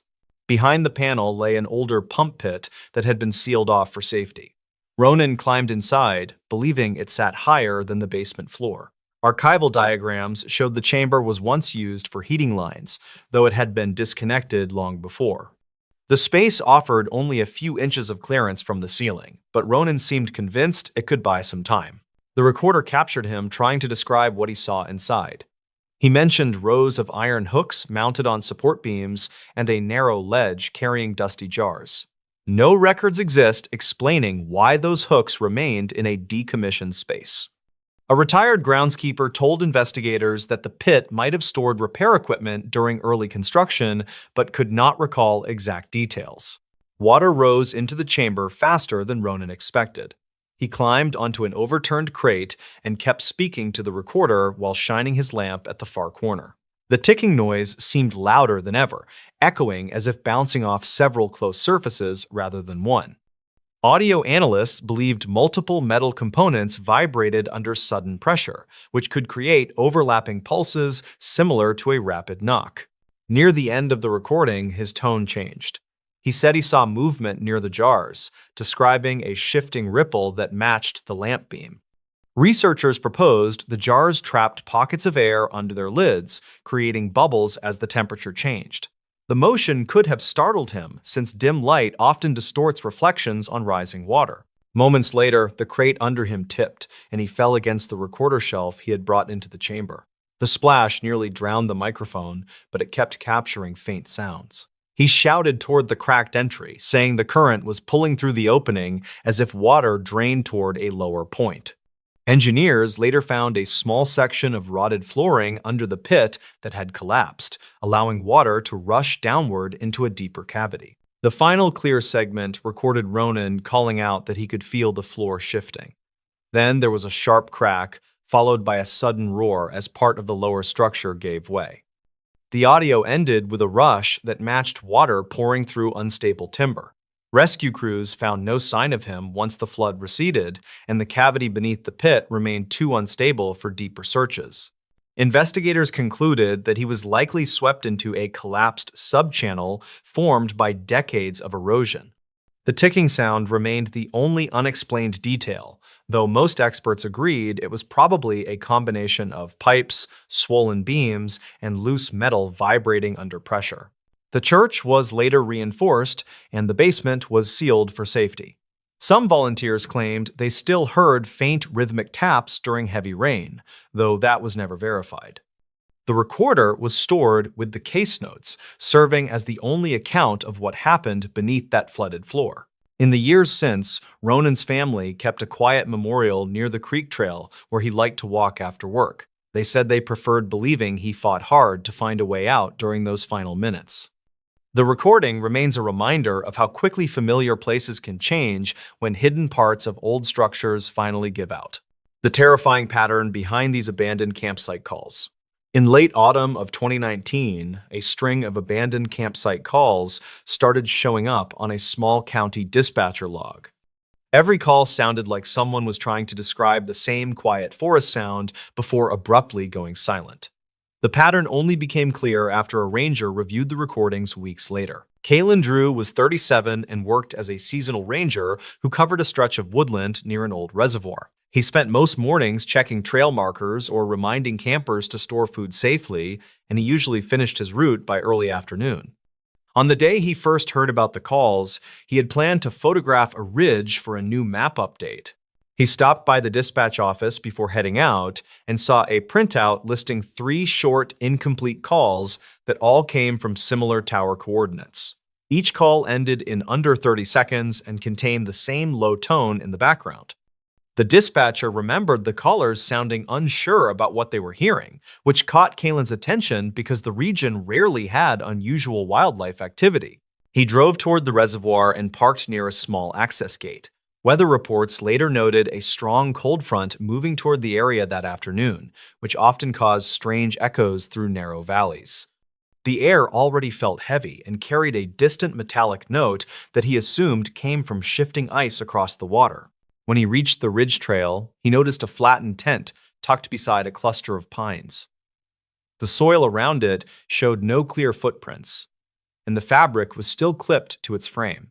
Rangers who reviewed his photos said the campsite looked abandoned only hours before he arrived, with gear left in positions that suggested a fast exit without packing. Inside the tent, he found a small radio with its battery drained. The dial was set to a frequency used by hikers for quick contact with nearby groups. Witness statements later mentioned faint chatter from that channel the night before, though no confirmed calls were logged until the 3 incomplete ones. Kalen moved farther down the trail and checked another clearing where a second campsite usually stood. The fire ring remained warm enough to fog the air around it. He found 2 chairs facing the tree line, as if someone had been listening closely moments before leaving. A plastic cup lay on its side next to a torn page from a pocket notebook. The page mentioned a distant pulsing sound that seemed to circle the campsite every hour. It also described a pattern that felt too steady to be natural wind through the branches. The writer noted that the pulses came in groups of 5 with a long pause after each set. For investigators, this matched the rhythm captured in the dispatcher recordings. Kalen radioed the office and asked whether any search notices had been filed for missing hikers. The office replied that no one had made any formal reports in recent days. He mentioned the pattern described in the notebook, and the dispatcher paused before, saying that the background tone in the calls also repeated in sets of 5. That confirmation changed the tone of his search. He decided to follow the faint footpath leading toward the reservoir where old service sheds once stood. According to archived land use files, the sheds stored equipment decades earlier, though most were dismantled after a flood damaged the road leading to them in the late 1980s. Only one partial frame remained near the waterline. As he approached the shed, he heard the same pulsing pattern drifting across the trees. Each pulse carried a hollow ring, followed by a soft, fading echo that sounded almost metallic. Engineers later suggested the noise could have been produced by a loose buoy chain hitting a submerged metal bracket as the water level rose and fell under shifting wind. The door of the shed was half open. Inside, he found another tent footprint pressed into the dirt, along with scattered cans and a small portable stove. A bright orange hiking pack sat against a beam with straps